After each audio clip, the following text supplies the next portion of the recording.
Why were the repeated, desperate warnings about the safety of the building apparently ignored? Earlier I spoke to Pilgrim Tucker, who is a community activist who worked with the Grenfell Residents Action Group and was one of those warning voices, and to Randa Eldaouk, a friend of Mohammed Al-Jalali, the first named victim of the fire. And I began by asking Randa how she knew him.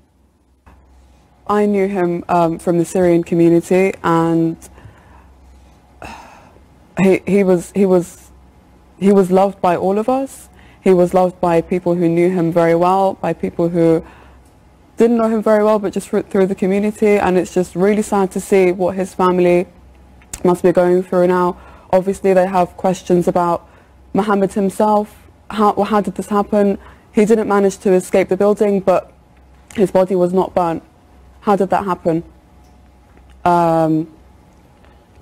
And he was communicating with his brother and his family by mobile phone in his last moments. Yeah, he was, and it was. I mean, I just can't imagine how his brothers and the family are going to be able to continue with the struggles that their fate has brought them, to face. Most of his family are still in Syria, and they will want to come over for the inquest, presumably, and the burial and so forth. Have they had any assurances they'll be able to do that? Yeah, the Home Office has agreed to help reunite the family. And as far as that's helpful, and it will it's the support that the brothers really need at the moment. But I think the main concerns of the family is, why were there helicopters there, filming people, residents burning to death, but not helicopters there to save the residents who were trapped in their flats?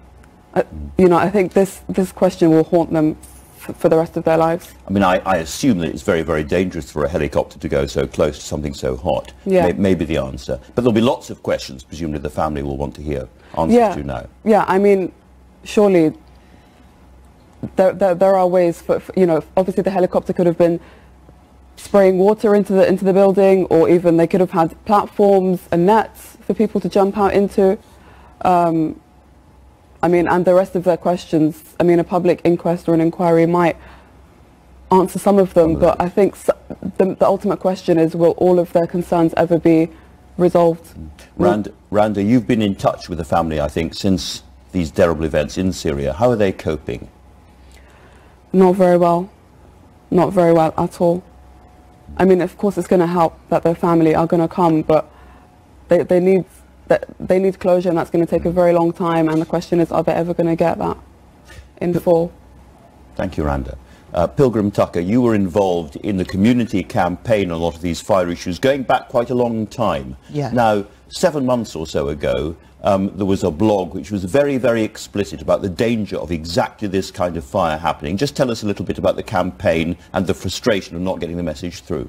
I campaigned when, just after the consultation on the works had finished, and the residents had realised that the refurbishment, what they'd been told about the refurbishment, was actually nothing like the reality of what was happening. Sorry, to be clear, the tower block had been refurbished, but no sprinklers, no fire safety systems had been put in.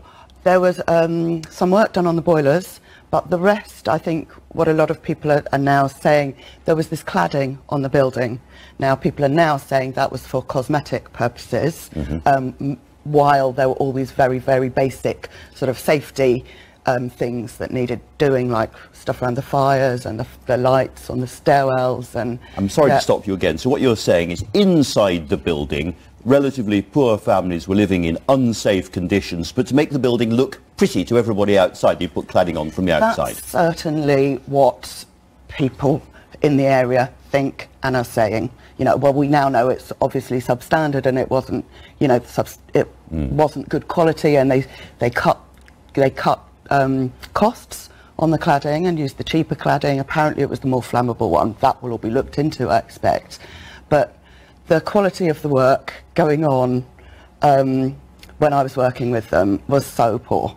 Was just so poor. They were really angry about it. They were really upset about it. At that stage, did people living in the building fear that a disastrous fire might take place? They all raised fire safety concerns in those first meetings. There was a catalogue you know, going back years, a catalogue of problems with the building and a complete, consistent failure. Theresa May has said that she has got things wrong in the short term, and she's produced a new package of measures to help those affected by this disaster. What more do you think the Prime Minister should now be doing? I mean, what needs to happen right now, immediately, is those families who have survived the fire and who are now homeless need to be given really good accommodation, cost not being an object, as close as possible to where they were living before. To stay in the community? To stay in the community, near their family, near their friends. Now, that is possible. We know there's lots and lots of empty houses in the area, whether they have to be, you know, I think somebody's talked about requisitioning them, but I think private rental, you know, we know it's possible.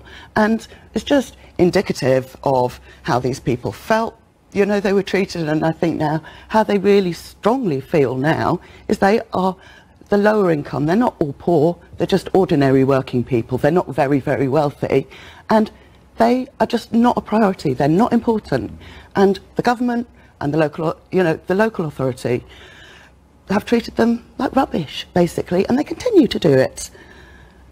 Pilgrim, Randa, thank you both very much indeed for talking to me. Thank you.